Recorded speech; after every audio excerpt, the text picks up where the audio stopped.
ফ্রান্সের রাজধানী প্যারিসে ইসরায়েল ও ফিলিস্তিনের নাগরিক সমাজের প্রতিনিধিদের অংশগ্রহণে অনুষ্ঠিত হয়েছে এক উচ্চ পর্যায়ের বৈঠক।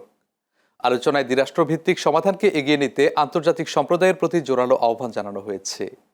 এই বৈঠকে বিভিন্ন দেশের পররাষ্ট্রমন্ত্রী এবং প্রায় 250 জন সিভিল সোসাইটি প্রতিনিধি অংশ নেন।